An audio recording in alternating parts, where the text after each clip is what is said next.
we're waiting for the sound here. Am I the only one that didn't hear anything?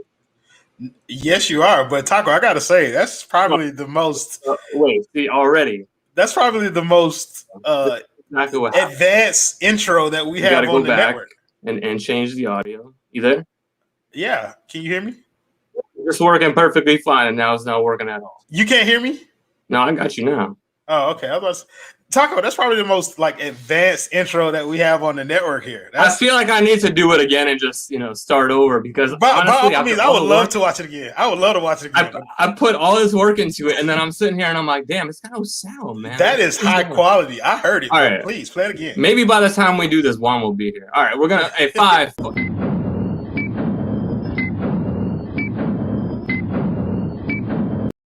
All right, fuck that. Anyway, so no, we ain't doing that shit again.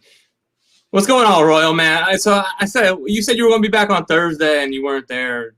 I miss you, man. Hey man, I miss you guys too, but I cannot fuck up the Heat's win streak, bro. I refuse to do it.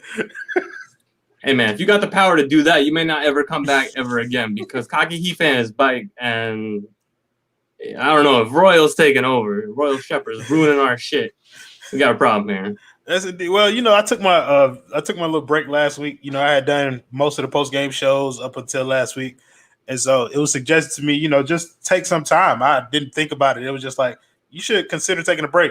So I was like, that sounds like a good idea. So I took a week break, and the Heat didn't fucking lose the whole time I was like on my vacation, and so I was scheduled to come back Thursday, and I was like, okay, they're playing the Jazz. They're gonna fucking lose. I'll come back, make my grand entrance. See, now I know what it was. You said, instead of playing the Jazz. The Jazz, they're going to lose. So okay, but then they win the damn game, Taco. And it's like, what do I do now? Do I come back and ruin the win streak, a 5-game win streak? Or do I just, eat it and bite the bullet and just stay off? And so I was like, you know what, the hell with it. I'm staying off. And I just rock it out until they get an L. So all right, so we're waiting until they get the L. You're not coming back tomorrow. That's what's going on. Well, the thing is that they have a pretty soft schedule going into the All-Star break, so people might not see me until after the All-Star break. It won't even be your fault. They just got a soft schedule. Hey, listen, I refuse. It's gonna become blame Royal. I refuse to fuck up the win streak. They might start saying I got a jinx like Ethan, and that's going to be when I just come back for the hell of it. But that's what I was gonna say. Is I think part of what's gonna happen is I don't know if you missed this part. I forget who they were playing. Perdomo, Simba Sports, my man. He a little prematurely said something on Twitter that he called W. Yeah, so that was against. It didn't turn out that way. No, I was on that post game stream. That was against the Warriors. That was actually the last loss that we had. So I was on that post game stream. Appreciate it, Verdi. But I was on that post game stream, and we pretty much just lit Simba's ass up the entire time. My man Robin Opalaka, he's usually Robin Hollywood, but I mean, he actually started like a thing on the post game streams last night where everybody was changing their name to like wherever they were. So I was Royal in Tallahassee. Like that shit's lit, bro. No Pompano. Well, that's my next one. Like when I eventually come back to the post game streams, I'll be Royal in Pompano. So shout out to my dude Cat for Life, bro. He's one of my favorite commenters on the post game stream. You gotta love those people who come on every single time just to talk shit to you.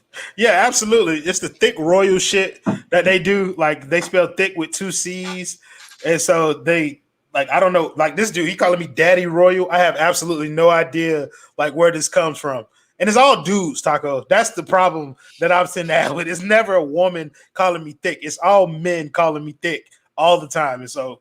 It might be a good thing for us, honestly. You know what I'm saying? Because I started having, I don't know. I might get into some trouble if it was the other way around. Well, yeah, they created like a thick gang or whatever in the comment section, bro. Like it's a real thing. So I'm appreciative. Hey, y'all that got like some the show. wild stuff. Yeah, man. Well, I'll make some gifts. I'll get some stuff going for y'all, so it'll be official. Some THICC. Yo, please don't do that because that'll just only give them more ammunition. Hey man, so same as you, man. Like I've been gone for a while. I know everyone's been like dying for some tacos, so we came back, and I didn't, I couldn't think of anybody else better than Royal since he's been away. Me and Royal, we were talking about doing this a while back, and things just kind of. I went MIA. Yeah, after the episode with Clutch, nobody heard or saw you again. So I was like, did Taco like move away or something? So what happened was basically the whole James Harden thing just like broke me into like 74 pieces. And I feel like every time I come on, I might just say the wrong thing about Ethan. But now that I know you guys constantly rip on Ethan, I think it's fair game. So we have a whole segment dedicated to slandering Ethan on the Clutch Corner. I said, let me come on, man. We'll talk, but we'll have your people call my people. We'll do some lunch here. But yeah, man, look, we'll you got to hold on to the chips. It's important at that point. Look, you can't talk about it now because they're on a streak here and everything's good now. So we'll stay positive. That's what we're gonna do. We're gonna focus on a positive, and we're gonna focus on a positive. Also, I got this cool little Miami Hops logo here, by the way. Shout out to my guy. I don't have that. I have a regular. I'll send you something, bro. Oh man, I appreciate that. I'm gonna send you some. I love free shit, Taco. I love free shit. Just got to say that. I mean, if I send some tacos, they might be nice and soggy, so I don't want to send those. But yeah, man. So we talked earlier. Before he came on, I just wanted to know some like basic stuff, and apparently he doesn't know his blood type. I learned his favorite color is black, which, whatever. I'm colorblind, so I mean, to me, it's all the same. It's like a dark gray. Is that like a real thing? Are you really colorblind? Yeah, but I see color. It's not like black and white. People think I see black and white, and sometimes I roll with it, but that's not what it is. And then the Manscaped underwear, which I'm gonna get into. I kind of teased you a little bit that I found this beautiful Alex Caruso commercial. I can't believe it. I don't know if you've seen it, but we'll play it in a second. But the Manscaped underwear, that's like his thing. So these are what I learned about Royal before he came on the show when I was trying to get some dirt. Anything else? Because I know we talked about, you listed more stuff. I just didn't put it on here. Yeah. So I think one of the things I told you that me and my wife never had a wedding. So we got married on our lunch break. It Damn, was like a half an hour lunch break or an hour lunch break? Hour-long lunch break. Come on, we were working in corporate America at the time. Now let's not do that, Taco. But yeah, it was an hour-long lunch break. I mean, do you want me to tell the story? Is that good enough for you? I do. Look, I talk about, people get mad that I post pictures of my wedding all the time. So be the person who talks about your wedding, so I'm not the only asshole. Oh, no problem, bro. You're non-wedding. Yeah, I love my wife, so I love talking about stuff like this. Thank you. Yeah, but yeah, so my wife has this thing for numbers. So she always wanted to get married on a 6, 16, 16, 7, 17, 17, something along those lines. So it was July 17th of 2017. We had been talking about getting married or whatever.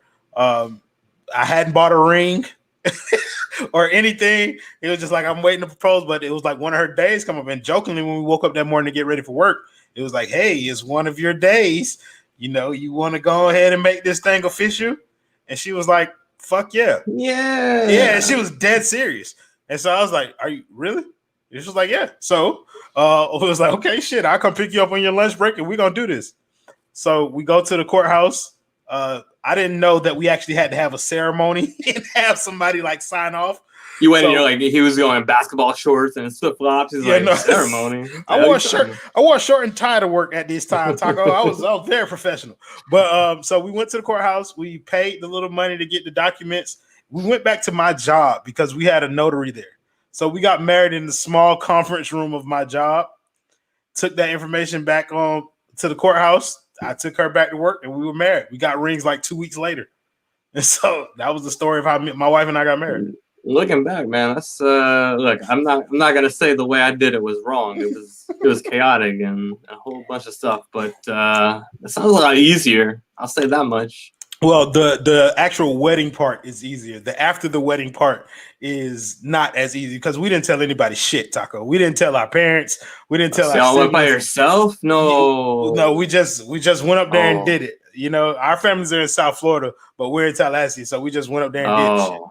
But we're gonna have a wedding. We started planning an actual wedding for next year. But me and my wife have been married for going on 4 years. So it's just kind of like a fan service thing. I was gonna say, I think I did see an invite to your wedding on Facebook, and I asked you if it was virtual. So if it's virtual, I'll be there, man. Like, that's a real thing. Like that's a real thing. We're inviting people to our wedding via Facebook.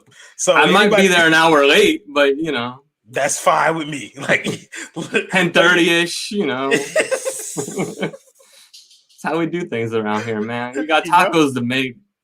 Right. You know? Tacos ain't gonna make themselves. No, man. So your Manscaped underwear. This is the thing, right? I was going to go into Juan, but I don't know what's going on. Juan might have fell asleep. He's got a kid too, so I feel bad. I love Juan. So hopefully he's okay. Wait, Juan only has one kid? I think so. But he's a rookie, bro. Yeah, you know, to me that's I trust me, bro. I got you, man. My kid, we took him to he's got a haircut before. We took him to my barber, which I don't use anymore. So he took my place, essentially. We took him there for the first time today. So I felt like very proud that my son was at the barber shop today, you know, even though it was not really a barber shop. How old is your son? He's like 1.5 now. Something like that. Yeah, that sounds about right. So my son's about the same age. I've never taken him to the barber shop. Have you ever? But at what point did you stop doing it? Like he's like 12 months old, 14 months old? Because I think I got to that point with my daughter way later. Oh shit! I stopped the months thing at 12 months. As soon as he turned a year old, he was 1, and that was it. Like that's how it is. My wife has the iPad and she's commenting, but she doesn't realize that it looks like I'm talking to myself. I thought that was you, Taco. Just I got some crazy powers, man. And by the way, Mrs. Taco, both of our parents hated it. My parents definitely hated it. Her parents hated it even more because my wife's an only child, so this is their only daughter. So her dad never got an opportunity to like walk her down the aisle or anything, which is the main reason why we want to do a wedding so that they can have that experience with their only child. But my mom has 4 or 5 children. I can't remember right now. But yeah. If my wife got that, yeah, okay. Thank you, Mrs. Taco. But yeah, my wife, my mom has like 4 or 5 kids. She'll get her chance later on, like to see when her kids get married. Yeah, no, I can't even. My wife's not questioning it. She's just very family oriented. I don't know what the fuck to say about that. That's cool, man. Like, we love our wives on the Talk About show. It's funny. I don't know about you, but when I talk about my wife all the time in the DM and stuff, it's like, you know, you got these people who have been through not great experiences, and yeah, it's I try to stay out of those conversations. Well, listen, this is how I approach those situations. That's not my goddamn fault that you got it wrong. Okay, I got it right. Okay, I got it right the first time. So I love my wife. I don't know what y'all talking about. Yeah, I love my wife. I like spending time with my wife and shit like that. Like, I get off of these shits quickly to go spend time with my wife. Like, I don't care about this shit. Trust me, man. You tell me how many times I sat there, even the last couple games. I'm lucky I got the 2 TV setup where I put the Heat game on the little screen where I get to, like, you know, help her. We watch TV while I watch the Heat game sometimes, you know. So that never happens in my house. When I jump on post game, and it's one of those things. I was joking with you about this the other day. I said, let's play this game where it's like, let's talk about something and see if I actually watched. Or if I'm just talking about it, like I know what I'm talking about. And that's what it is at the time. Like, yeah, I have the game on, but I can't do both things, man. I don't got the cross-eye look.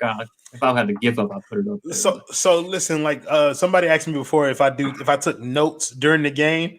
I was like, I have a 1-year-old. That shit's impossible. Like, I can't. Yeah. Like, I'm barely watching the game. Like, so. Like, yo, the funny thing is, I never, like, years ago, I didn't need to take notes. Like, you could have asked me after the game what happened, and I could have told you everything. And now I'm like, yeah, what he said. No, like, I mean, I've gotten really good over the course of his lifetime to be able to, like, manage him and watch the games. Yeah, like, figure out what moments I need to be paying attention to. I do watch every game, though. Like, I watch every game, and I just try and make it work around him. But sometimes it's really tough. And on those, the way you'll be able to tell is on those post-game shows that I let other people talk more than me. Then that's the game that I didn't really watch everything. You want to help everyone else sound smart. Yeah, I play more point guard. I'm more Rondo. Dish the questions off to him. I'm like, let it go around, man. I got you. Hey, so we were talking about this before. Look, it doesn't make any sense right now, but it's actually like the thumbnail. It's called, I wrote on there, Ballsy Caruso, just because it's Manscaped. Manscaped. So I'm a Prize Pick. You know, I work with them and Ethan and all that. But ultimately, you know, the Manscaped thing, I'm just jumping in here because I found something super funny. And I'm going to play it right now, and then we'll go from there. Okay. Are you ready to step up your ball game? It takes performance, precision, power. And if you want to score, you gotta be smooth.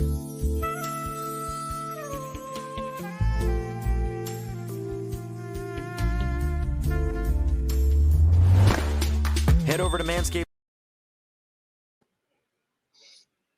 Taco, first of all, that is one of the 5 or 6 greatest commercials I've ever seen in my life. Right. So I accidentally came across this today. Like I was watching something completely different and it just came up as like an ad. And I'm like, wait, I texted Ethan. I'm like, can I use this? Like, when did they decide to record that? I don't know what happened, but the side note on that is my wife, her maiden name is Caruso.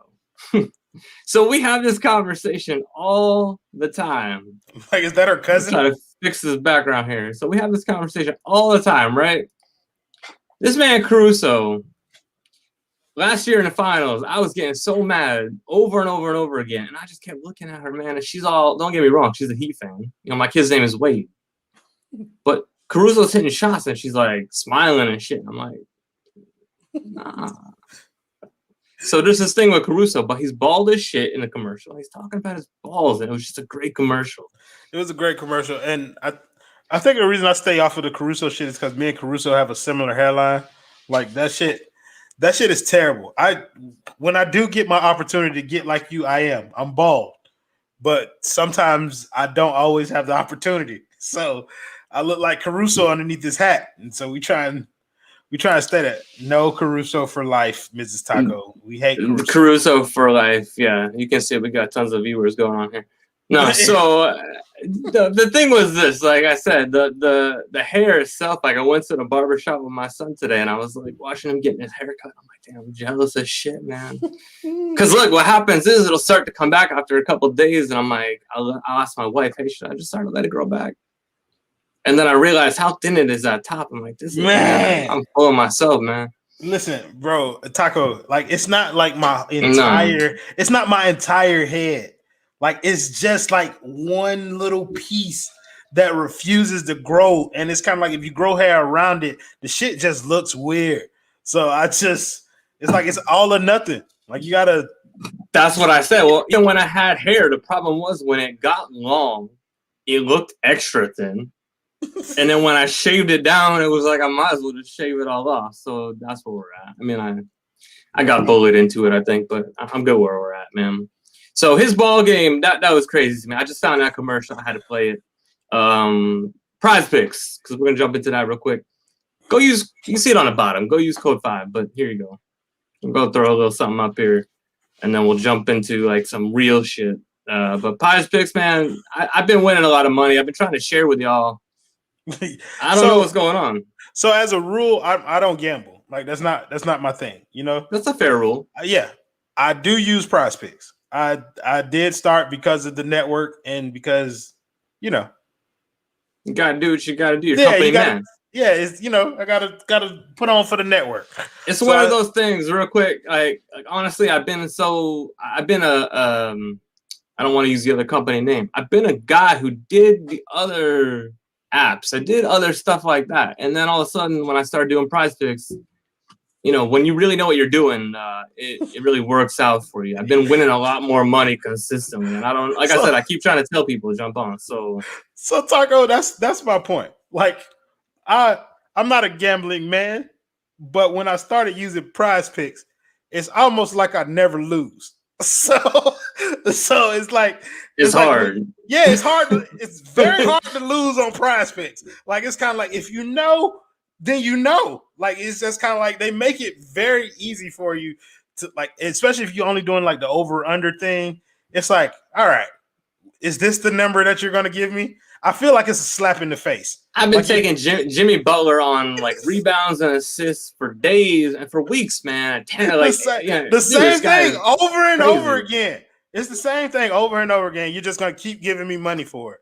All right. Just to give you like a general idea, I got to get an updated one. This is football, but this will give you like a general idea, and then we'll go on to like our actual fun shit.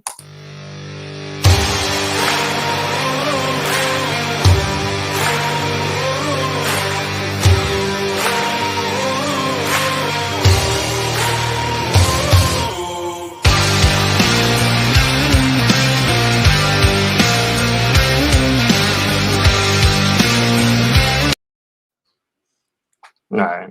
Taco Anyways. Man, I have to admit that the production on this show is grade A. Okay, It's almost like anybody could do it. You know what I'm saying? Man, so easy. Oh my K-Man God. can do it. They should be It's a sponsor crazy. of the show. Holy bejesus, my man.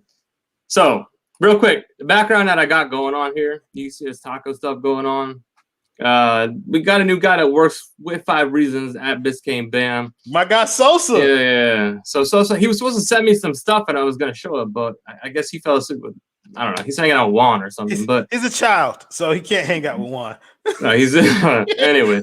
So yeah, no. But he hooked me up with his background. He's been helping me out a lot. And I want to get him some love. So go check him out, man. He's got some fire edits on like Bam and Gorn I've seen. So Yeah, he's a very talented kid. I think he's like 15. Like that's the amazing part. Like he's one of the young. he told me he was going to school, but I thought he meant like college or something. Nah, he's like 15. I had him on a post game show one time. Like he's a very talented kid. Like I was like, yo, I wish I knew how to do any of the stuff that you could do at 15 right now in my life.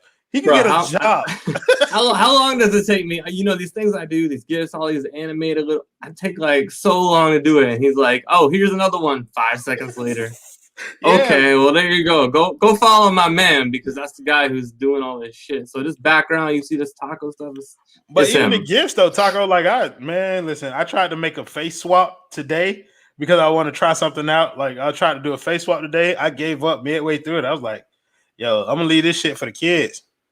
I'm gonna leave this shit for the kids. I got something like that. I mean, see, Taco, I could never do anything like that. I can't. I'm not that savvy to figure out how to do that. Nor am I patient enough. The problem is, right? So people constantly, you have people saying, "Oh, how'd you do that? Can you?" And I don't want to tell them because honestly, you lose value that way. It's so easy, but I don't want to tell them. You lose value when everybody could do what you could do, Taco. I'm like, yo, send me your picture. I'll hook you up, man. Just that's $5. Like that's.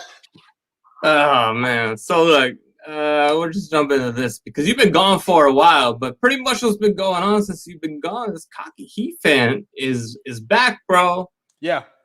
Full force. And I think the part that says we never left, I think most of us never left. Like that was the whole point, you know? Yeah, I mean, I'm a cocky Heat fan. I don't want to get that misconstrued, but I feel like the cocky Heat fans now need to get their ass knocked down a peg or two. And that's probably been everybody's favorite part about me being off is because literally, even after wins, I would come into there and just kick people off of that fucking high horse that they've been on. Like when it comes to this 5-game win streak, I get it. We've had some very good wins here. We've had some very good wins. But people seem to forget that right before this 5-game win streak, we had some very bad losses, Taco. We had some very bad losses. And I think a lot of this winning streak shit has people believing, like even Ethan them said it on the pod.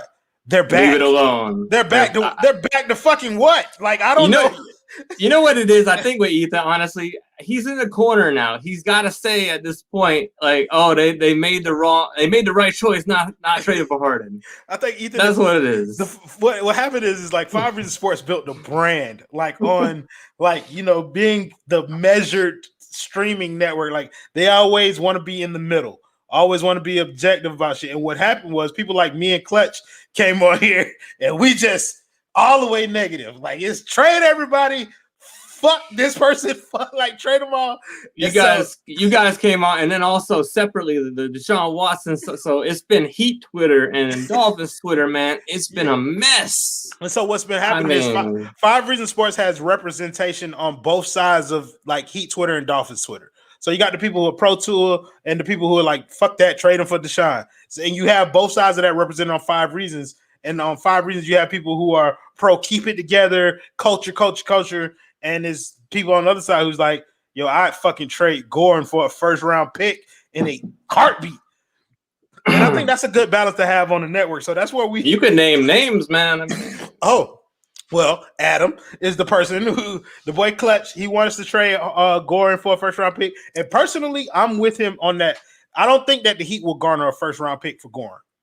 I don't believe so. But if somebody offers you an unprotected first round pick for Goran Dragic, then you have to at least think about that, and you can't just culture. He needs to stay. But I do understand the argument for Goran staying. When he balls, he's an irreplaceable piece for this team, and so cocky Heat fans have their place right now. But I believe that they need to keep it in perspective and just remember that we were a different team 1 week ago. And so we need to remember that some of that team from a week ago might still be in there, even though we've won 5 straight. It's super hard, and I was kind of explaining this on, I try and put things in a way that I can explain them, almost like my wife kind of thing, and not because she doesn't get it, but I try and put things in a way that makes sense, right? So the idea of everyone, the sky is falling to me, and I said to you, it's like, imagine trying to drive a car without a steering wheel. That's what the Heat were doing. And I said, and I could find it somewhere. I mean, it is what it is, receipts. But like the idea was like, like it sounds terrible, but like maybe it was a blessing in disguise that what happened to them happened early. Whereas maybe it will happen to other teams a little bit later and whatever. It fell apart at some point, but there was a clear reason for it. So I can't, I talk to people who are like, so superstitious, and I get it, whatever. And I used to be that guy, but I do what I do. But at the end of the day, it's like, look, when they're full strength, if they're still playing like that, okay. If they're not, whatever. But now they're back. They're not even full strength. And really what you see is Jimmy. I mean, look, Bam, obviously, but Jimmy is like, nah, he's not letting this shit happen. Jimmy is the biggest difference between the earlier teams and this one, and it's the fact that he's back. Like, I don't want to discredit how much he means to this Heat team, but I'm going to stick to my guns from where I was at the beginning of the season. Like some of those losses that they picked up, like the losses against Detroit, the losses against Washington, some of those were emblematic of a team that had a problem competing. They weren't competing at the same level that they are now. And some people look at now and be like, aha, you were wrong. We told you to wait. But it was like at the time, it was like that team wasn't competing. What was going on. Yeah, that's what was going on. My job is to come on here and talk about what I see. So what I saw was a team that was not competing. Talk about. They were a team that weren't competing to the level that they were capable of. And I believe I'd be doing the 5 Reasons fan base a disservice by not addressing that. And so it's not all negative. It's just that's what I see. I see a team that's not playing hard. I see a team that's not playing together. And so that's what the fuck I'm going to talk about. But when Jimmy comes back, all of a sudden all the soldiers get in line. Everybody gets in place. Everybody's doing their goddamn job.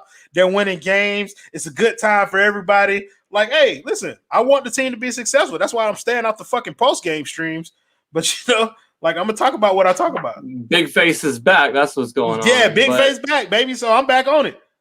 But the thing is this, man, and this is kind of what I was getting at is how do I get this shit off the screen? So click it again. Yeah, just click the same comment. Stupid thing. Yeah. So anyways, point is, like, on my end of it, like I said, it's one of those things. I grew up playing baseball, and the idea was like, you never want to get too high, you never want to get too low.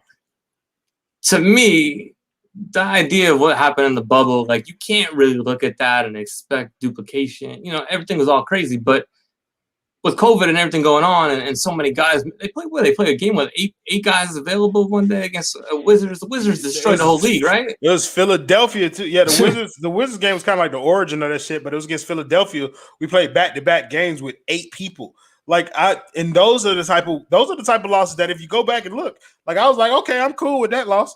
Like, I understand that, like, you know what I mean? We don't have no fucking body. It's the games where we're playing, like the Detroit loss, the Warriors loss. Like, those are losses that I don't understand, where you have a lead going into the fourth quarter and you lose because you don't execute down the stretch. I don't miss the circumstances. It's almost like because we don't expect that from a Heat team. It's more you got some more love. See, that's all it is. I got to get you some love on here, so I guess it all works the same way. Yeah, so, man, I appreciate that. So Hey, man, everyone misses you. That's the thing. Nobody believes it's you. Come on, bro.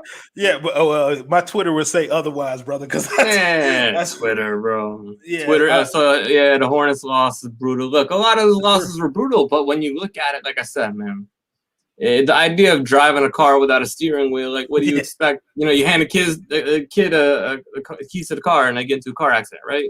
Yeah. So Okay.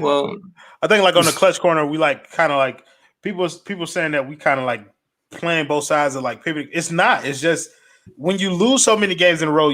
I think Ethan said this. Like when a team loses so many games in a row, you don't expect to win. Like you expect to lose.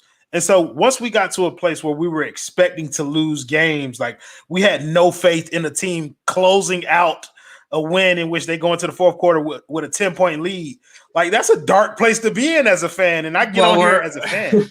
We're here every single game waiting for the third quarter, right? So right? Depending on the score, like that's kind of where it goes. But yeah, it was at that point where we expected them to blow leads, right? But again, like because that's not the Heat, it's just like going back to a cocky Heat fan is back, and it goes back to the Jazz, like you said. You know, you were joking around, it's a Jazz, it's a loss, but look, that showed me right there that, you know, the idea of culture and all that, yeah, like it's just a regular season game. That team has been on fire, man. It's not like they were missing pieces. And that's a great win. And it's not like they played bad. The Jazz played well in that game, and they found a way to win. I think the difference now is that the games now that the Heat are winning, like those close games, like the one against the Lakers, the one against the Jazz, the one against the Knicks, even the 2-point win that they had against the Knicks, those were games that they were losing earlier in the season. And so that's kind of like that's the whole difference now. The Heat are winning close games now, so you feel more confident when they get in those situations that they can pull a win out. And so that's where we are now. It's just like with the Heat are gaining more confidence. So people as members of this network are gaining more confidence in the team. So you're going to hear me talk a little bit more positively about the team because they're fucking winning now. Right. It's not like all of a sudden he decided, hey, I want people to like me. Hey. Yeah, no, they're winning games. When I was doing stream, they had lost 7 of 8 games, Taco.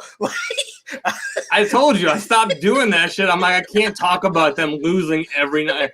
Hey, again, they played like shit tonight, and I want to go jump off no, I'm gonna go walk into the Everglades because my Heat team, without Jimmy Butler and without 17 other players, they suck. No, like Pat Riley, man, kiss my ass. You know, I mean, Pat Riley, love you. Everyone else, kiss my ass. Is my point.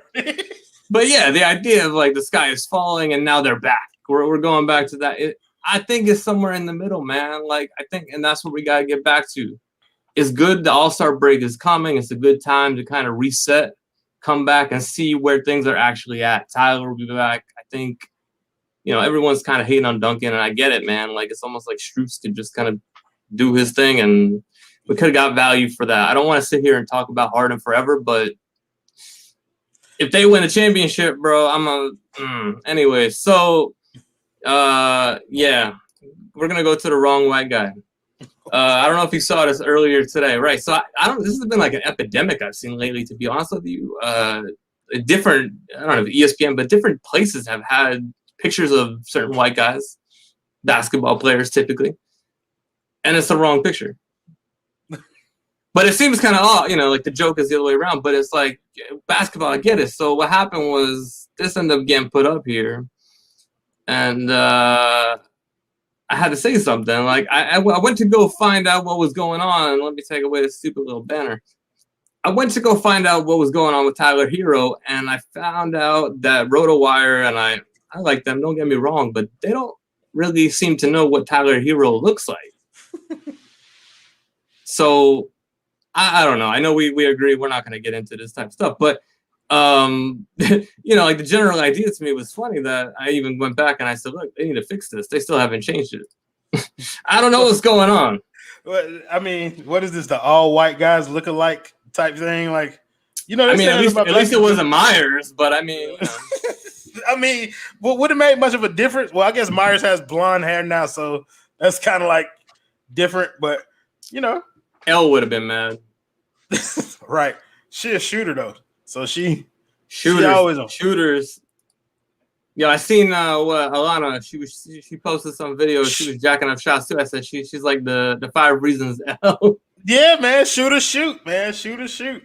I thought that was actually a pretty interesting dialogue there. I don't know if we're allowed to talk about this, but I mean, I tend to talk about whatever I want to talk about anyway. Wait. Yeah, Let me bro, check where we are. This is talk about whatever the fuck you want to talk about. Yeah, so like I thought it was interesting about the little kind of like the congregation of Heat beating 5 Reasons today, talking about potentially getting a charity game together. So I thought that was a really interesting talk, and it was very I was very happy to see it, like because they did something with the dude Dos Minutos on there where they were giving to a charity out of.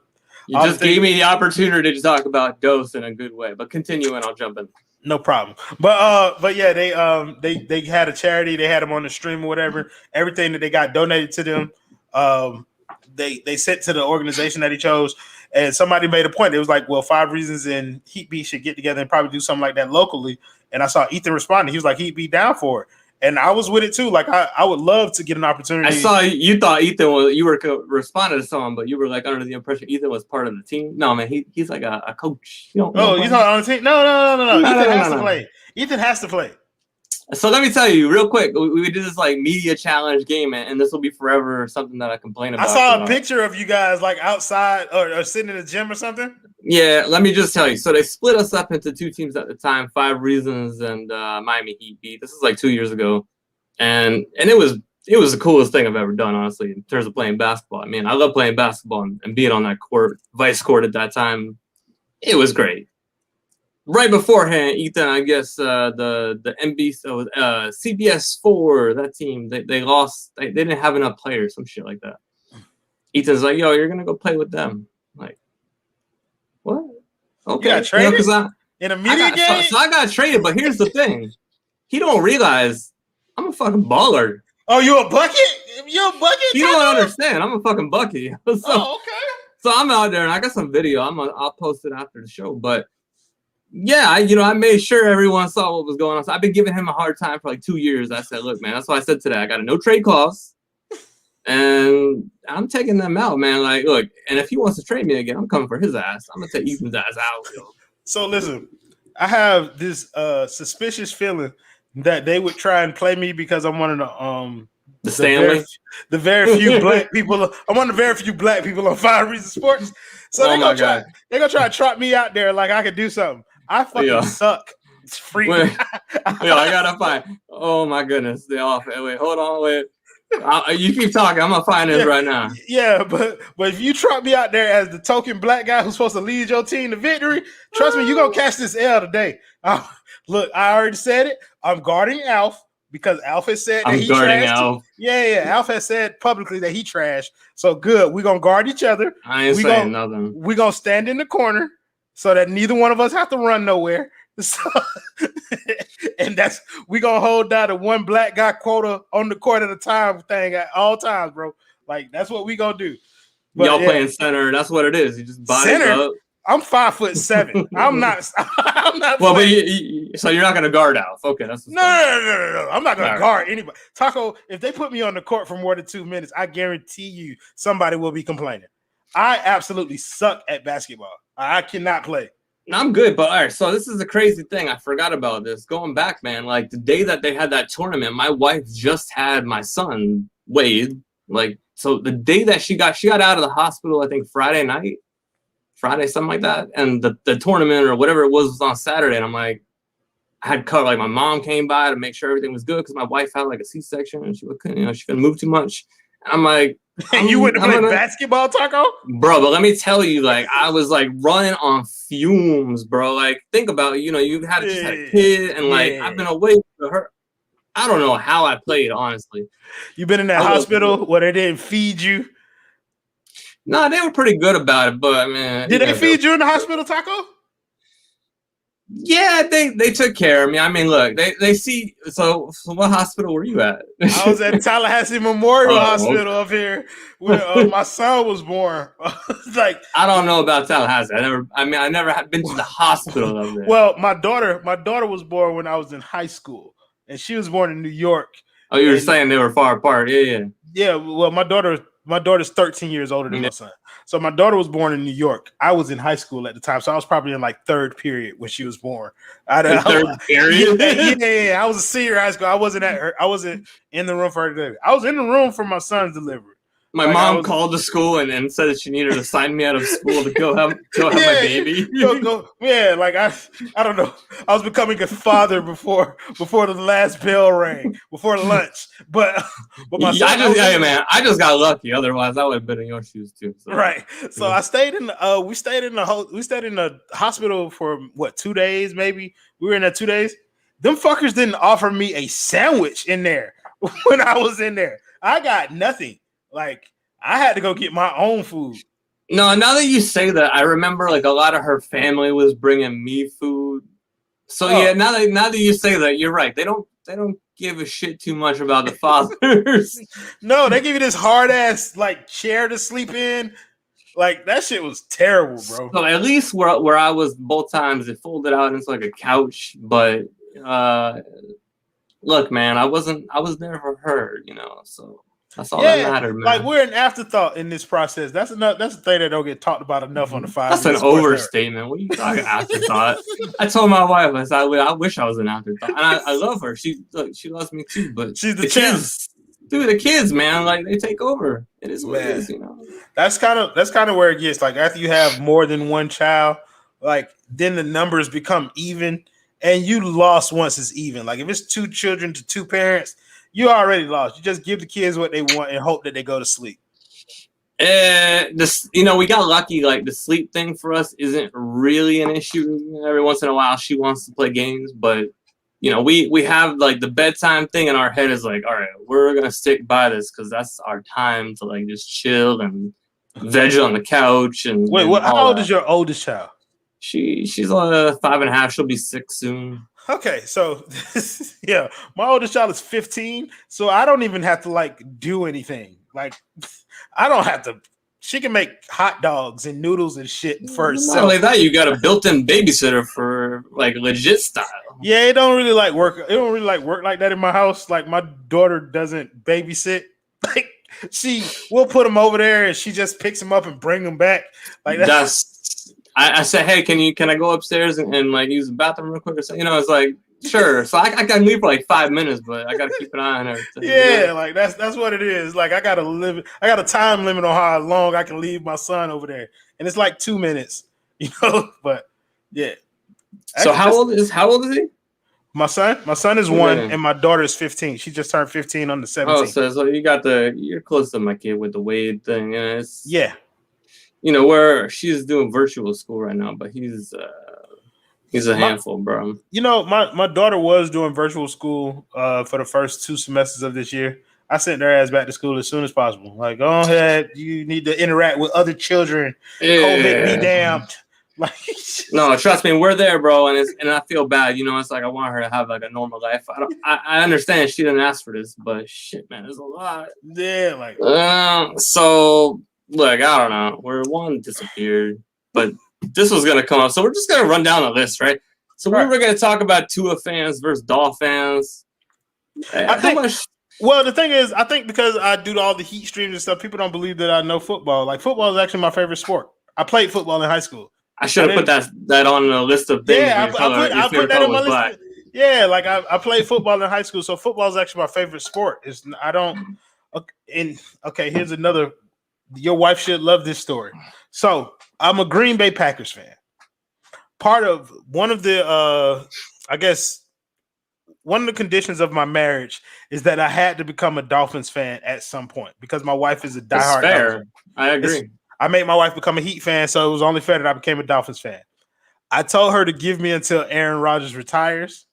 And once Aaron Rodgers retires, then I'm a full-fledged Dolphin fan. But I had to start my process like 2-3 years ago. So I've been starting the process of becoming a Dolphins fan. I watch every Dolphins game now so that I can have a very well-rounded knowledge of what the team is. Well, the other thing too is you really got to entrench yourself in Dolphins Twitter, man. It is like the most fun place to be. I can't tell you. I haven't gotten that far yet. Well, the whole point was Juan was supposed to sit here, and I don't mean to keep saying Juan. I'm concerned about Juan. Where'd he go, bro? Yeah, no, that's pretty interesting. So Juan is okay. So from my understanding, Juan is all in on the Deshaun Watson thing, right? Like when you say all in, so it's not even that he's all in. It's that because of the other side of it being so like, yo, if you are a Deshaun Watson fan, you hate Tua. Like he's like, all right, really? Like Deshaun Watson. Yeah, that's so. what But that's not the case though. Like I think people have to be realistic about this thing and understanding that Deshaun Watson is literally just a better quarterback than Tua. Like right now, people are hoping that Tua can develop. People are hoping that Tua can develop into one of the top tier quarterbacks in the league. You're talking about a player who's 25 years old and already one of the top 5 quarterbacks in the NFL at this point. And if you have an opportunity to get him, it's similar to the Harden thing, to be honest with you. Like it's very similar to the Harden thing where you have an opportunity to get one of the better positions, one of the better players at that position. And so, you know, if he's interested, if you're interested, then you do that. However, I am also a Tua fan. Like I'm a Tua fan. I understand the process of tanking for Tua. Like I know that Tua could be elite. He has elite level accuracy. He didn't play to the level that some people thought he would his rookie season, but there were a lot of circumstances surrounding that. Look at the Heat. It's the COVID thing, no mini camp, no training camp. He was coming off an injury where he almost ended his career. So he's coming off an injury. He lacks skill position players to help him out in those situations. He has a rotating. Jakeem Grant is the shit. First of all, I saw Jakeem Grant drop a wide open pass that was 5 yards away from the line of scrimmage. Never. Okay? So I think I'm with Kai when I call that motherfucker 19. Like that's where I'm at. 19. You want to say his name? Yeah, but it's player. So when I'm looking at the situation with the Dolphins, it's kind of like you're in good hands either way. If you do trade for Deshaun Watson, then you're upgrading at the quarterback position, but you're not in a bad spot if you have Tua Tagovailoa. Like he's one of those quarterbacks. If you give him a little time, you saw signs last year that he could be an upper echelon quarterback in this league with his accuracy and stuff like that.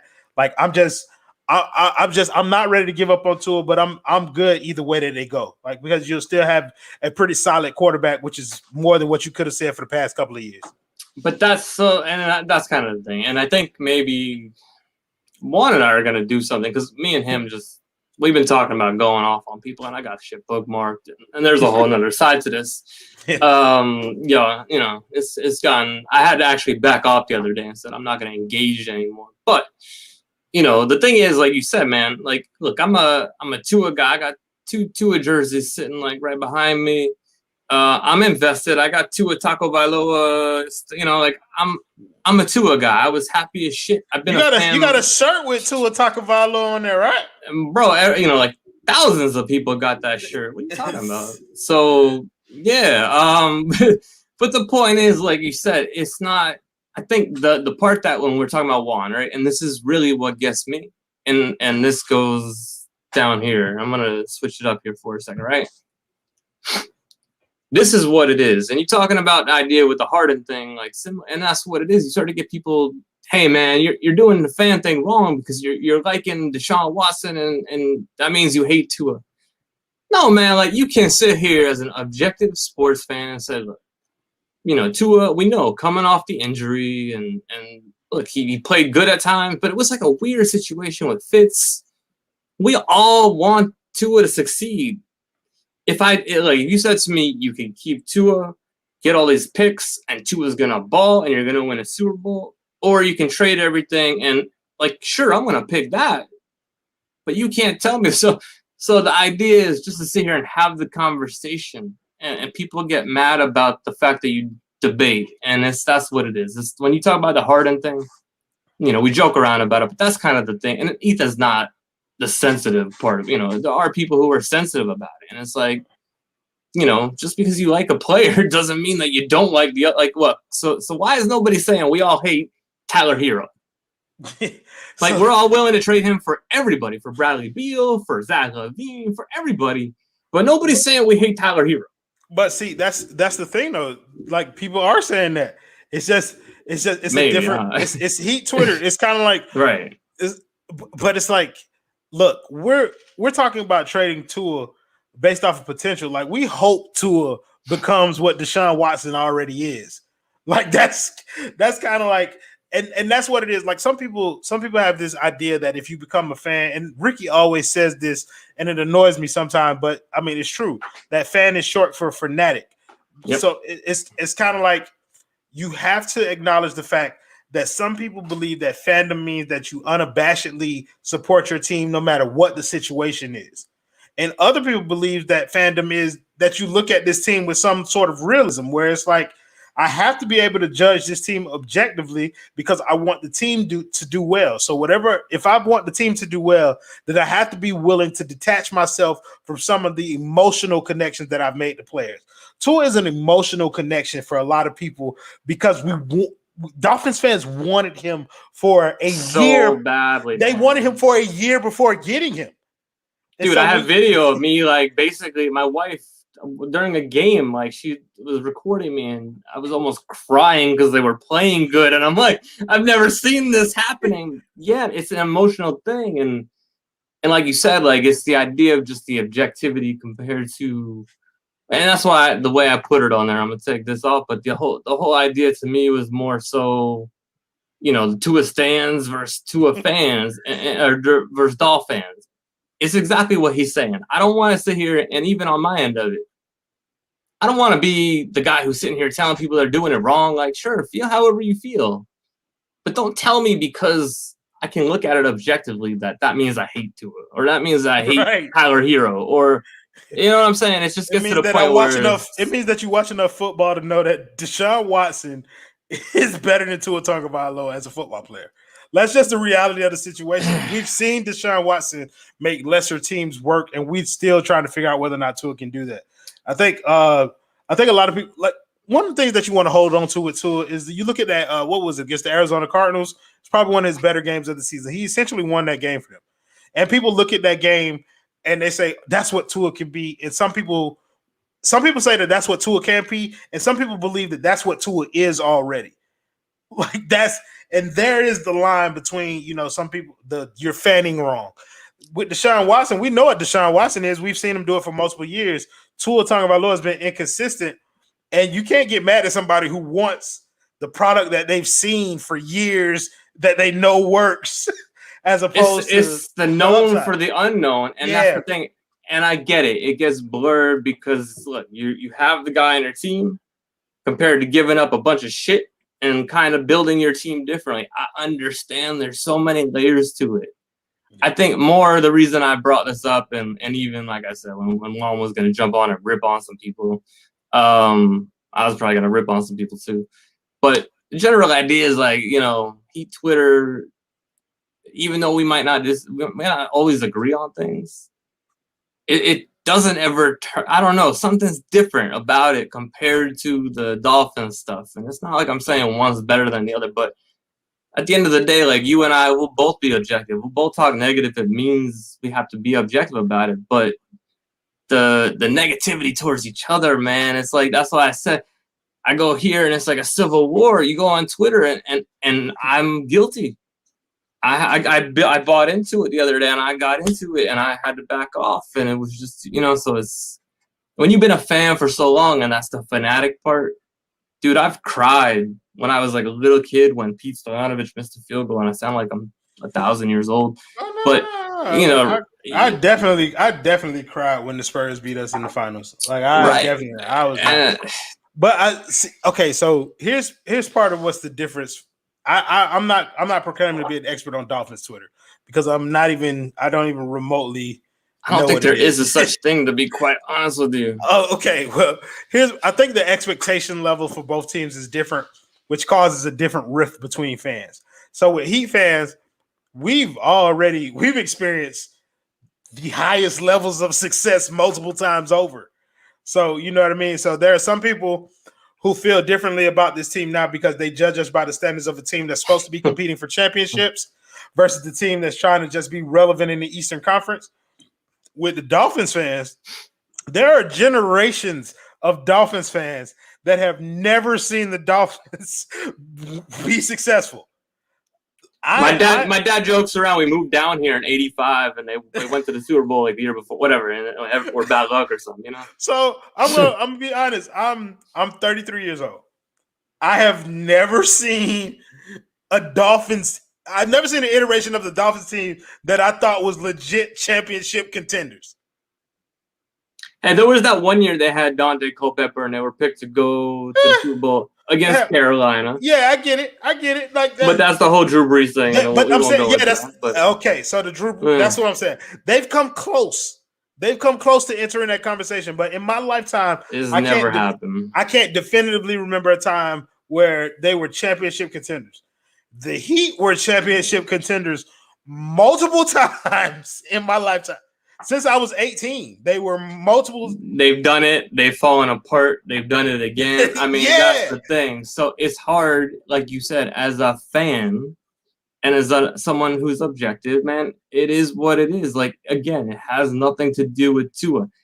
When I say, hey, I don't hate the idea of them trading for Watson or Russell Wilson or whatever, yes, I'm being impatient. This is me being a fan and saying I've been dealing with this shit for 20 years or whatever the hell. Like, yo, however it happens, win. However it happens. And with the Heat, it's a little bit different, right? My wife, tears every damn year. We got married on the damn field, right? We're waiting for these damn Dolphins to be good eventually. Y'all got married on the Dolphins field? Oh, shit. Yeah. That's pretty lit, bro. Taco, so I have a confession to make. I don't really know if this is the thing to do, but I really have to pee. I've been drinking beer for like an hour and a half. I don't know if you have like a commercial break or something that you go to, because I don't want to find something, bro. I don't want to stop the show, but I really want to go pee right Let quick. me just I'm put a video of Juan up talking. Okay. You want Here, we'll find something good. Here, we'll talk about Alex Caruso's balls. Give me like 2 minutes. Yeah. Are you ready to step up your ball game? It takes performance, precision, power. And if you want to score, you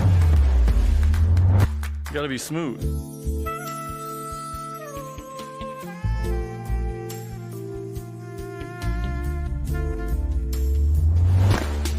Head over to Manscaped.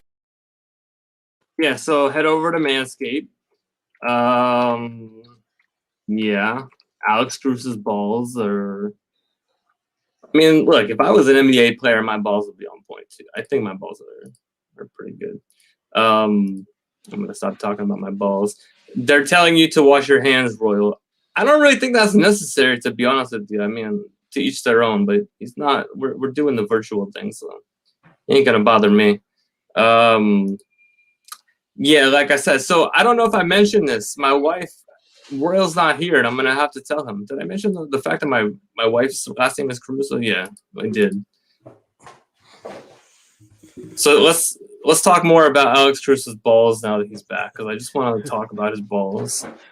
Nah, Taco, I feel like we just made history. I did wash my hands, baby Shaq. I feel like we just made history, bro.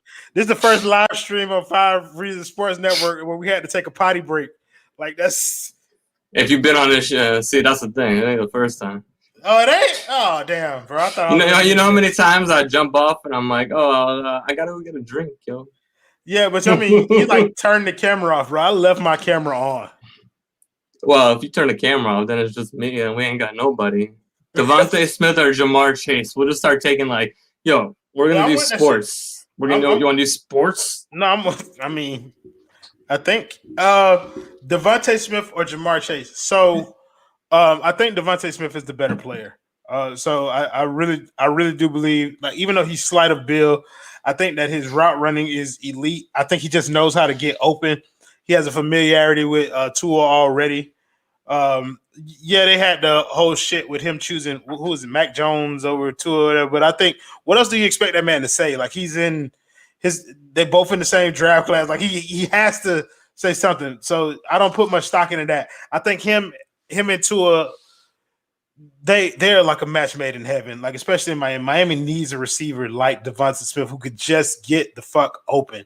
And so I would choose him. Jamar Chase is a stud, though. Like, I don't want to take anything away from him. He is a stud.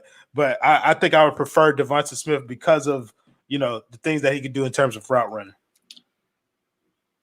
Look, man, I tell people like everyone goes back and forth with these drafts, mock drafts like 25 times a day, and I'm just not. I can't do it, right? The idea that people are posting literally this week, what happened was I don't know if you saw it. People were posting a side by side of Devontae Smith, his lower leg, and Jamar Chase's lower leg. No, I did not see that. Like, I can't do that. You know what I'm saying? Like, I understand physicality.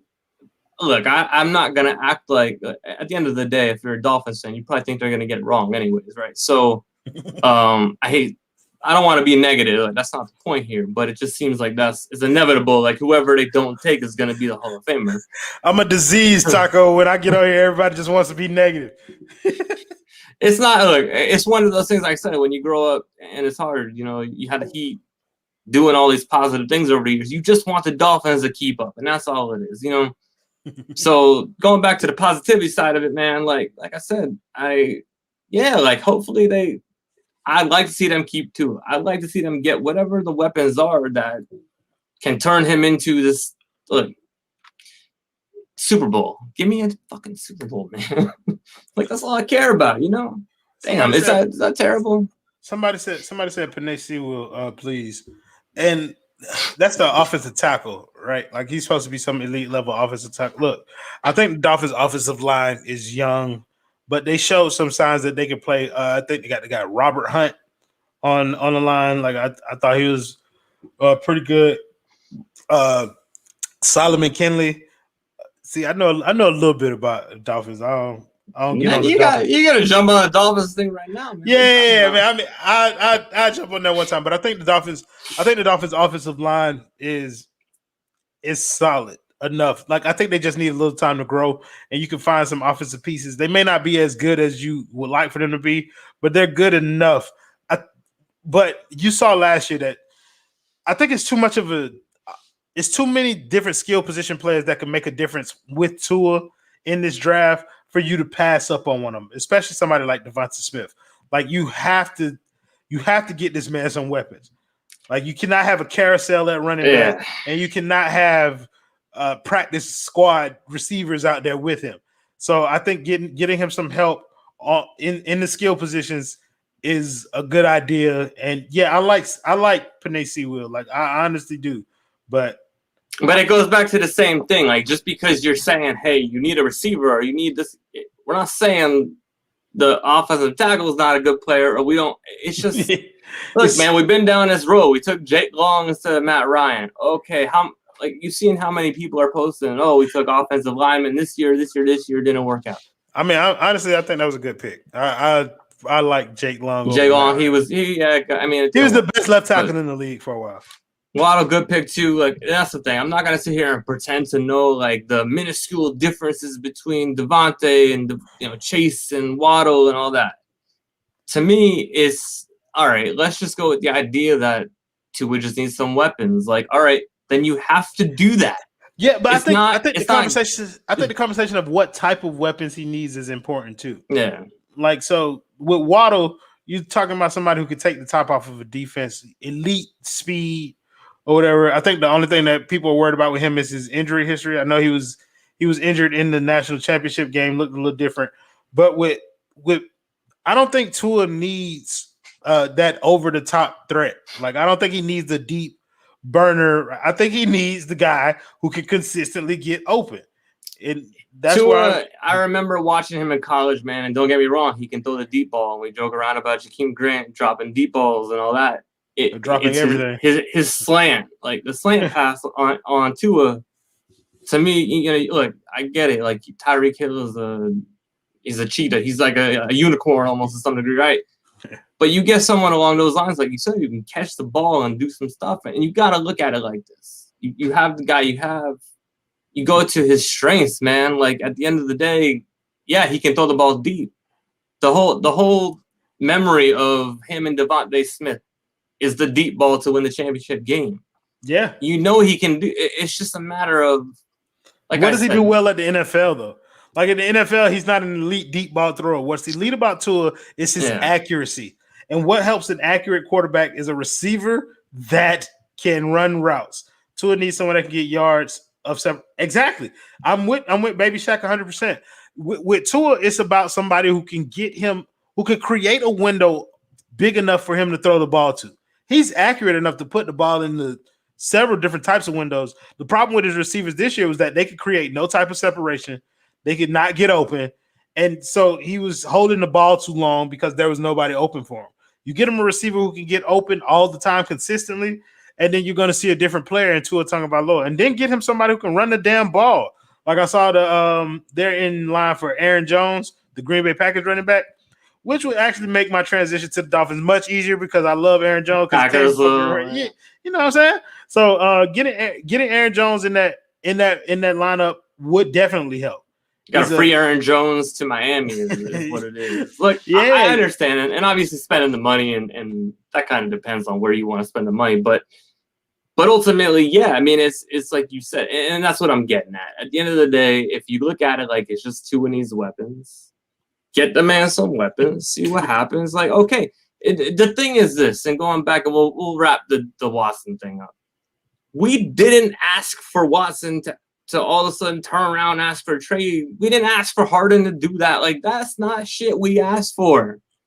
But when all of a sudden Harden is asking for a trade, when all of a sudden Watson is asking for a trade, and your team is coming up, and you haven't had a franchise quarterback or a Super Bowl, like, it's gonna be a conversation. And don't get mad at it. That's it. Yeah, you're doing fan wrong if you're getting mad at it. Okay.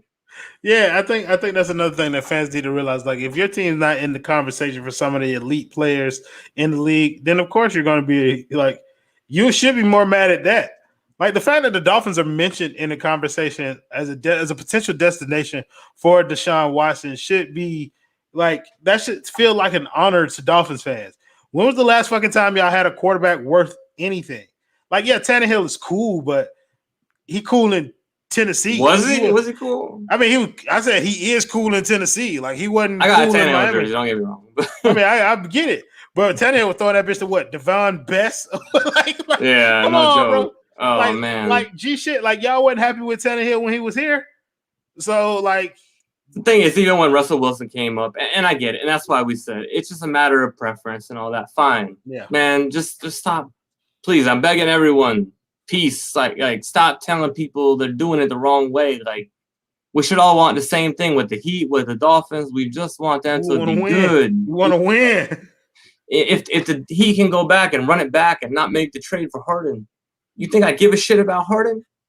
No, I see Harden going crazy, leading the league in assists, and I'm like, damn, could have been up. But if they win, I'll put my foot in my mouth and I'll say I was wrong. Like, I don't care. And that's the difference. People want to be right instead of having the team good. I don't know. That's the way I see it. You know, somebody said Jones would cost way too much money. He probably going to look for that Zeke type money. I don't think Aaron Jones is going to command Ezekiel Elliott type money.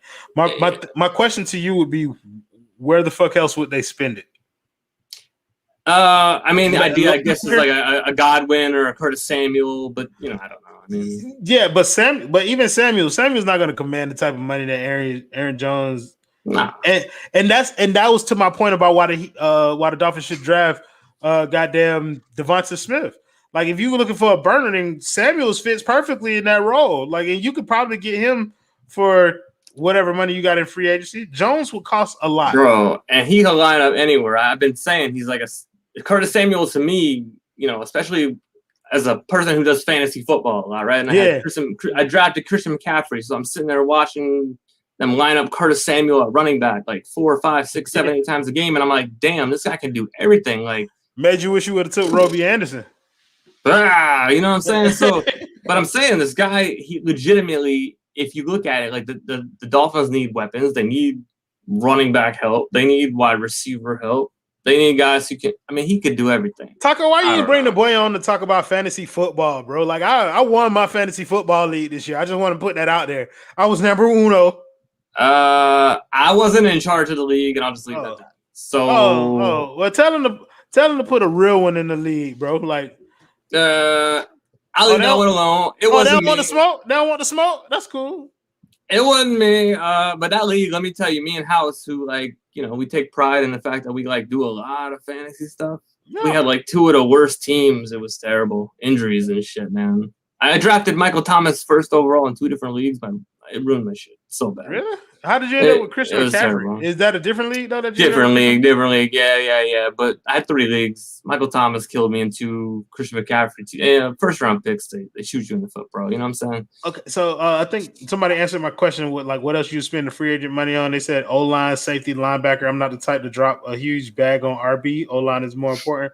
O-line is definitely more important, but you have to consider that Miami's offensive line is young, and they need time to grow together. They had a bunch of rookies. They had 3 rookie starters on the O-line this year? They had 3 rookie starters on the O-line this year. Yeah. And all of them at some point or another played very well. Like they were good. Like not great, but good, serviceable.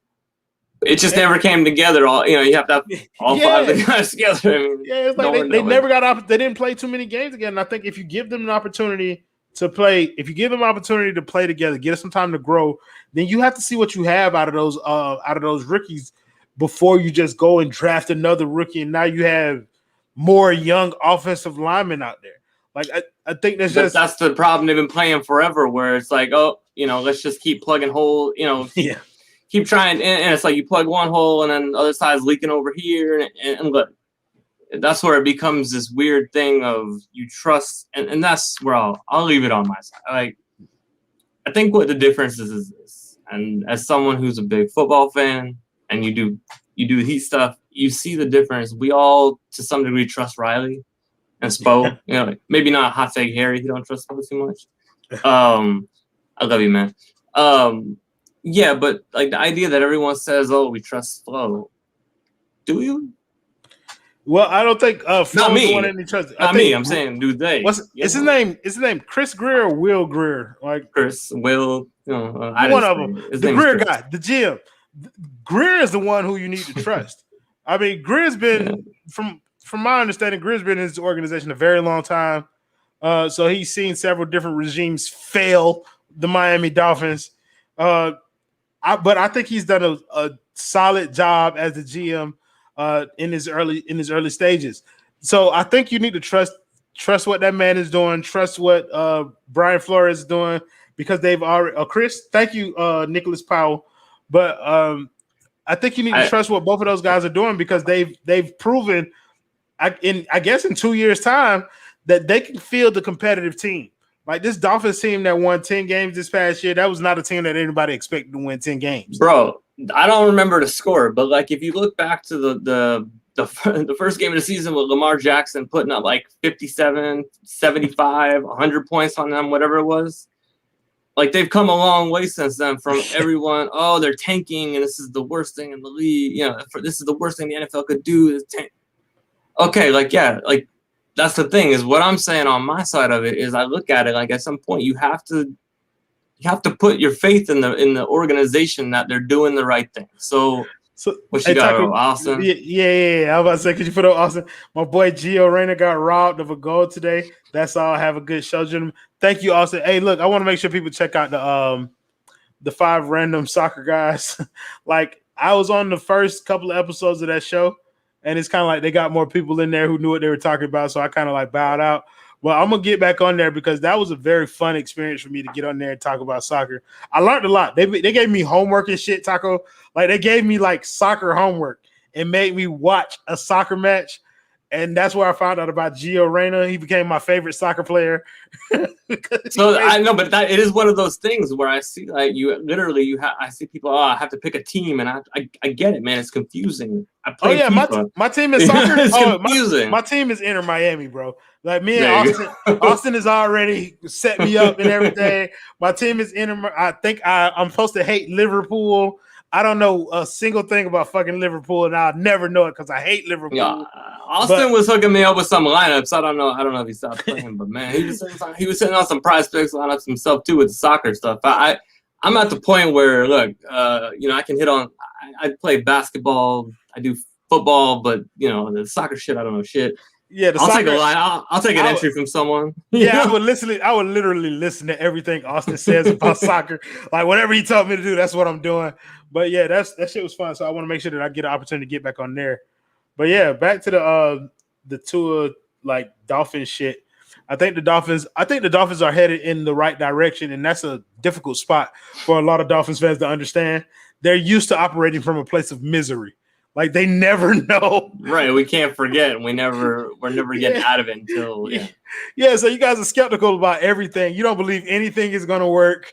So the idea of like a Cubs fan, I feel like that's essentially Dolphins fans don't realize that we have become Cubs fans over the years. Where it's like we're not the lovable losers. That's the difference. We're just the losers. Yeah, you guys are just losers. Like your fan base wants you to win, but y'all are not lovable at all when y'all do we're it. fucking terrible. I hate myself. So somebody said would they draft Sewell at 3 over any receiver? Like where are you on that, Taco? Like I feel like I'm asking you questions on your show. I don't know why I'm doing that. No, this is like, you see, we're super scripted here. So obviously, back off my shit, bro. You know exactly what we're going to talk about next. Talk about sports, hosted by Royal Shepard next time comes. He's taking over the whole fucking network over here. I'm hosting everything out this shit. Catch me on 5 on the floor when I take that shit from Ethan. Talk about clutch. This man says I'm fucking bucking everything. No, look, the thing is this, like I said, if I'm talking, I don't want to look, I played baseball growing up, so I could talk baseball all day. NBA, I could talk all day. Football, like I could talk all day. I know a lot, but the idea of me sitting here talking about they should take a lineman over this, what I'm gonna say is the same thing. I just go back to Jake Long over Matt Ryan, and not that was the answer, but it doesn't give you like I ain't gonna wake up in the morning with a Woody thinking they taking an offensive lineman. Put it that way. Okay, so I'm a football guy. Like just being honest, I don't talk Dolphins on this network, but I am a football guy. Like bring it. I'm coming with people don't realize I'm gonna get the actual Royal Shepherd expert. This is where we're going here. You're getting a different Royal on this show than anybody else got because I don't talk football at all. Hey, where the fuck is the Royal that I invited to the show? Talk heat. But bro, listen, I get it, bro. Sid was young. Like he's younger than most people are usually when they get drafted. I think he's like 19, 20, some shit like that. Like he's very young. And he's elite for left tackle. And I think he can play both tackle positions. Tackle is a super hard position to get right in the league. And once you get it right, then you have it right for the next 10 to 15 years. But the Dolphins also drafted Laramie Tunsil and traded his motherfucking ass for picks and ended up turning those picks into several things that turned out well for them, including this number 3 pick that we're talking about. That whole thing, obviously they flipped it. I mean, I go back, I was at a wedding literally the weekend after I got married. My best friend, he got married in Kansas City like the weekend after that, right? Yeah. So we're out in Kansas City and they know people, I guess. I didn't know this. All of a sudden, I'm sitting next to freaking what the hell was the damn the left tackle that we got from Kansas City? I can't even remember his name now. It's so terrible. This is like 4 or 5 years ago. The left tackle that the Dolphins got from Kansas City? Shit, man. I'll blame it on the alcohol. But yeah, so. Albert. Albert, yes. Exactly. Brandon Albert. Brandon Albert. So I have a picture of me and him and my wife at the wedding, and I'm sitting here talking to him about whatever I was just trying to get him to Miami at that point because he wasn't here yet. So yeah, I mean it's one of those things. Like I get it, man. You want to build the offensive line and this and that, but I have it's almost like PTSD, right? It's the idea when people are sitting here, hey man, you can't take a wide receiver at 3. I could point to 27 different reasons why that makes sense. Sammy Watkins at 3, they traded up. Calvin Johnson at 2. Yeah, and that's the thing, man. Like the reality is, like for anyone to sit here and say, "Hey, this is the right move," even the people who get paid to talk, like me and you, we get paid a lot of money. Don't get me wrong. Like, I mean, I'm going to the bank to deposit the check after this, but wait, you talking about the 5 reasons? Oh, you didn't get one? I'm about to say, clarify. You get paid a lot of money, Roy. Oh, that's part of the Ethan slander, bro. You don't be watching Clutch Corner, bro. My bad. Listen, bro, I'm one of the brokest people on 5 Reasons Sports Network, bro. I have no idea why this man don't pay me, bro. I can't even. I'm lying. I'm lying. Ethan did pay me. He paid me like a couple of days ago, but like, bro, it ain't like. I don't know about depositing no checks. Like I get direct deposit into my PayPal. I get a PayPal. Like My PayPal is overflowing right now. What are you talking about? Shit, my Look, PayPal is right now. And this is kind of the point, right? It depends on the quarterback. Like, I get it, man. It just depends on the quarterback. No, you can't say that, Taco, because like Mahomes is one of the better quarterbacks in the league. I'm saying you can't compare him to Deshaun, like, even though they're there, but Mahomes has shown he's like this upper echelon. Well, I don't know. Like, you gotta okay. So I look at the situations between the two. Mahomes has had the better weapons around him. Mahomes obviously has the better coach, and they put a better team around Mahomes. In terms of pure talent, Mahomes is one of the greatest talents that we've ever seen. But I don't want to give any discredit to Deshaun Watson. Deshaun Watson is elite at the quarterback position in the NFL. And that's I agree with you 100%. But that's the part that bothers me is you can want to all you want, but don't turn it into Deshaun Watson is trash. Don't turn it into Deshaun Watson hasn't earned to sit here. And I see people, he's going to sit out the season, like playing. Yeah, he'll sit out the season. Like, what the hell do y'all? This is an NBA. Let me tell y'all, when I see this isn't the NBA. This is shut up and dribble. Like, they better ask Le'Veon Bell. Le'Veon Bell sat out an entire season and got his money. You don't think that Deshaun Watson, if Deshaun Watson could sit out a whole year, people will see what the Houston Texans look like without him, and they would give up their firstborn child for him. Bro, people were sitting out for COVID. Like, why would he not sit out to say, hey, send me where I want? It just doesn't make sense. But like I said, the two situations, it doesn't necessarily mean shit about Miami. He could end up anywhere. It bothers me, and it bothered me the same way with Harden. People ripping on Harden for wanting to get out, and who cares where he went, man? Like, at some point, I get it. You honor your contract, loyalty and all that. What? People aren't being realistic, man. Like, this isn't how it works. So why isn't JJ Watt getting the same kind of backlash? I get in trouble for this conversation. I can't. I don't know. I don't know why. You tell me why. Look. It's okay. I'll tell you. It's because he's white and Deshaun Watson is black. Put this away here. Yeah, Deshaun Watson is black in a position that's dominated by white players. The quarterback position is a white position. It's also the leader of your franchise. So when a black man, essentially Deshaun Watson says that he doesn't want to play for his white owners anymore, then essentially that's viewed as a sign of disrespect. It's the syndrome of look at all that they've given you. But when you get situations like JJ Watt, it's thank you for your years of service. We're going to release you and allow you to pick your own team. Why can't they do the same thing for Deshaun Watson, who is voicing his displeasure?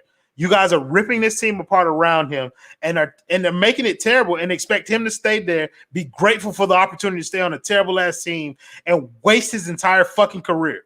That's what Houston is asking for him to do. The part that to me, look, we're not all there. And that's kind of a lot of times when we have conversations with Ethan, when I talk to Ethan, I say, look, I defer to him in the sense of he's been around these athletes. He's been around people that I haven't, like, I'm talking about it. He's been in it. Okay. Yeah. But you have Andre Johnson. You have guys like that who have come out and spoke negatively about Houston. They're backing Deshaun Watson. At what point, like you, and again, I'm not going to get into the JJ Watt part, but like, it's not just Deshaun Watson saying, I decided I don't want to be here anymore.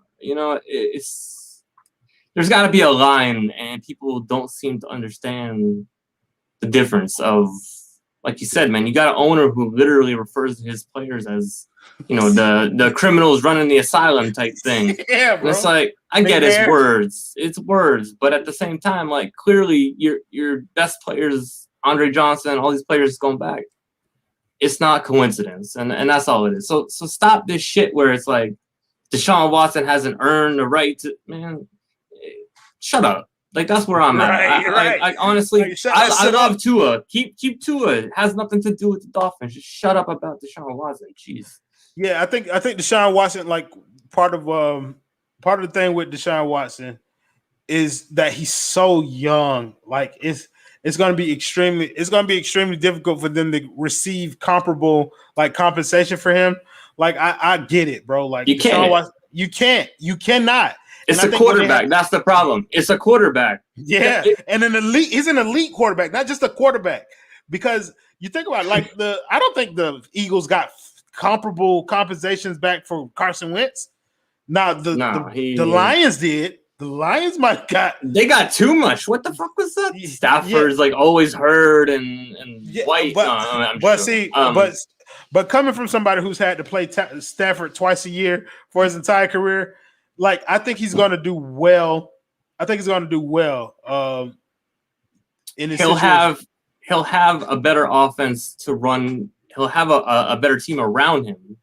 Yeah, if he can stay healthy, like that's it to me. If he can stay, he's always got like a thumb or whatever. Yeah, and but he also played for Detroit. They trash as shit. But that's kind of the problem. Just to kind of put a bow on the Deshaun Watson thing, I think Houston is looking. I think Houston is looking for an opportunity to try and get. Yo, we got some love over here. So I want there you go.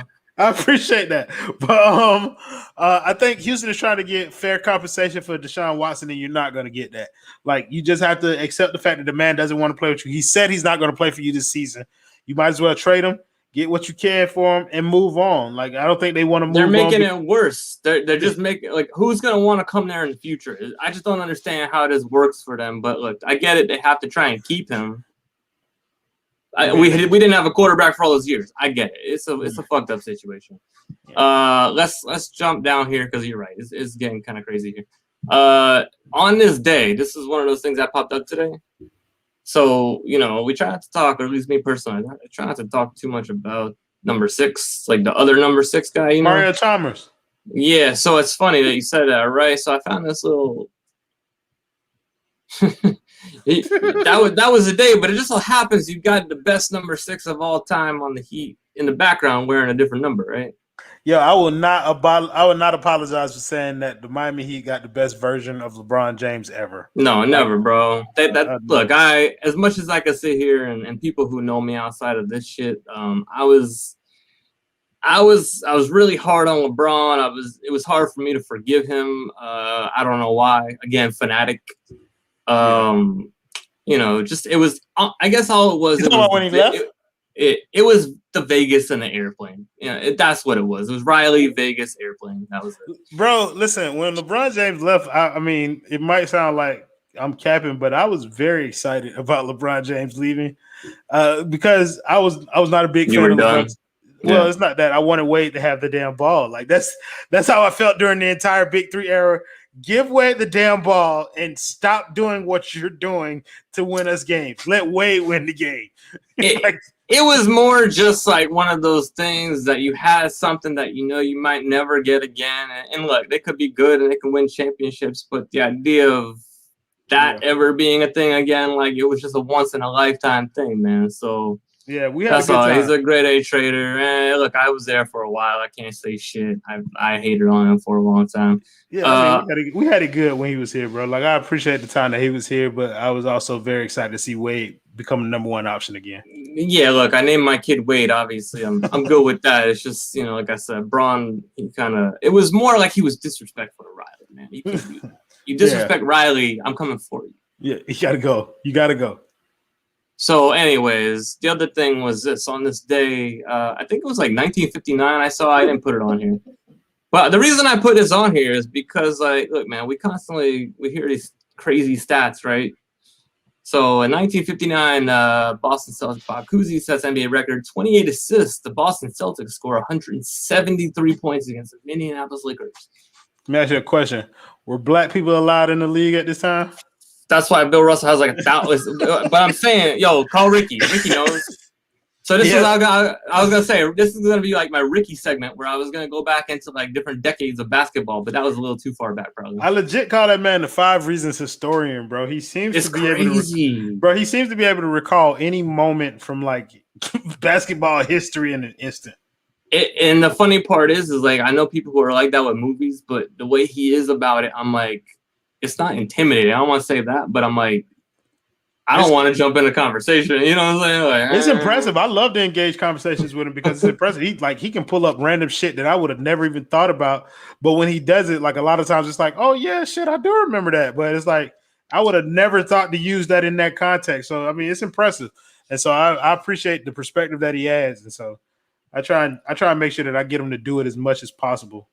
I more go about it in the sense of more in the DM, like, you know, I don't want to be a jerk. I just like have fun with it, man. Because like honestly, it's like an encyclopedia. It's the craziest shit. Yeah, he's like the smartest person in any room.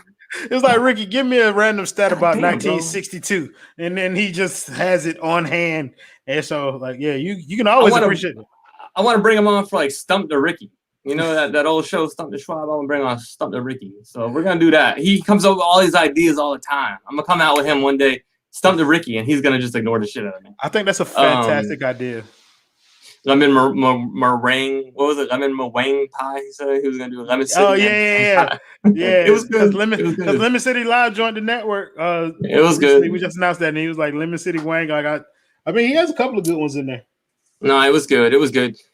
Hey, man, look, we've been talking about doing this for a while. I'm really going to just, like, make sure Juan, you know, we'll have to do something different because I feel like something crazy went on there. But we're going to, like I said, I think y'all do your clutch thing. I'm going to sneak my way on there. I like the Stugatz my way into things. So I'm just going to, like, bug you guys just enough that one day I'll jump on and then you'll just forget I'm there. And the next thing I'll just be there. And then the weekend, you know what I'm saying? I told you I'm like Rondo, bro. I pass that thing around to everybody, bro. If you're on the stream, you're getting a question. My suggestion would be you shoot that to Adam, bro. He's the one. He's the guy. Hey, man. Like I said, if I'm welcome, I'm there. But I just might show up every single week, and you might have to like hide the. Oh no, you're not getting on there every single week. We'll definitely not do that. Oh no, I'm gonna jump in the chat. No, you don't understand. Oh, we froze? I don't know if he froze or if I froze. No, you're good, bro. We're good. I think it was a sign. It was saying, get the fuck out of here. Oh, yeah. We've been on for an hour and a half, bro. We did it by ourselves, too. If you think we had a third person, it might have gone a little different. You know? Well, just being honest with you, Taco, bro, like, this just kind of felt like just, like, talking to my homie. Like, just... Yeah, like we were just tacoing about sports, yeah. Yeah. Well, people don't seem to understand that that's my goal, man. Like I spent so many years of my life being so serious about sports. Sometimes you just want to talk about it, you know? Yeah, man. Yeah, man. That's all. So we'll do this again. I'm gonna make sure I harass all of you guys. I'm gonna get Mike on and I'm gonna get Adam on again with all of y'all. I mean, let's just. Well, that's something that we did talk about in our group chat about, you know, all of us getting on here. But let's just be honest with the people, Taco. You didn't really have to harass me to get on here. You just had to ask like one time. If you would have asked earlier, then I could have did this weeks ago. No, so I did ask you a long time ago, and then I kind of dipped out. But yeah, no, it was my fault. But look, we're gonna come back like 7 times. I'm gonna be here daily now, so I got plenty of spaces to fill. Ethan's gonna have to do something to get rid of me. I mean, he'll figure it out, I'm sure. But well, we'll make sure that I get on here probably once every 2 weeks or so. There you go. Yeah, we'll get on. We'll bring you on for Dolphin stuff only. There we go, bro. I'm the new Dolphins correspondent. That's what's up, man. Hey, man, look, thank you for jumping on with me. You know, everything was kind of crazy with me doing all this today, but you saved me here. So, well, like I said, you tell me when I'll be there with you guys. I'll have to come up with some type of special thing so you guys want to keep me on for like more than 5 minutes. No, really though. Thank you for having me on here, Taco. This was actually really fun. Like this was a dope conversation. Like I appreciate getting the opportunity to sit down and talk to you. We don't get very many chances to do that. So yeah, I appreciate you for having me on your show, introducing me to your audience, and letting me have a little fun with you for a couple hours. It's good, man. You're good people. You know how it is. We got a lot of things in common. We got the family stuff going on, so it's a little different for us. Yeah. But I enjoy your Saturday night. It's 1 o'clock in the morning. It's Sunday. It's Sunday morning now. I gotta wake up and go do some stuff with the family. So yeah, I gotta wake up too. I got a child that wakes up at 6 o'clock in the morning. So children, man. All right, well, I'll catch up with you, man. Appreciate it, everyone, for watching. All 7,000 of you. We'll be at like 1 million views in the morning. Go again. Prize picks at the bottom. Use code 5. What else? Manscaped. I think it's 5RSN. Yeah, the number 5 RSN. Oh, you know, paying the bills is my specialty. So we got best ever BST EVR. That's a sports simulator where you go on there and you can pretty much put in anything that you want, like sub in Ryan Fitzpatrick for the goddamn New Orleans Saints this year, and they could do that. We also have Safe Cubbies. Safe Cubbies is another one. We have Seltzer Mayberg, a sponsor of the 5 RSN, 5 Reasons Sports Network. Yeah, we got Miami Grill. Miami Grill does something with them. And then This is why I brought you on here, honestly. This is the only reason you're here. Right, to pay the bills for you. And then we got the signs company, bro. Like, it's a custom signs company that they do signs in Broward County. Like, I do know the name, but I don't know the name at the same time because they're one of the new sponsors. Once I get the name down pack, I'll make sure to come back. It says like SC something. Yeah, I don't know. But Yeah, I'm yeah, with you. I just started following them too. It's something signs. Their name on Instagram is not the same as their real name, so that's weird. And then we got a new sponsor coming to the Five Reasons Sports Network that we'll announce as soon as we can. But yeah, man, we got a lot of great sponsors with Biscayne Bay Brewing. The primary Biscayne Bay, and like I said, this is not one of those, but go. This is a fire logo. It is, bro. The colors are messing it up, but this is a fire logo. Go check out my man. It's on my page over there. All right, so enjoy your weekend, everybody. Be nice to each other. I think that's what we're trying to say. That's what I'm trying to say, man. Like, I'm tired of everyone being so nasty and shit. Just be nice to each other. Yeah. Be a fan. Do it the right way, y'all. Enjoy your weekend. Royal, go have some fun with your family, son. All right, man. I'll catch you later, bro. All right, bro. Later, man.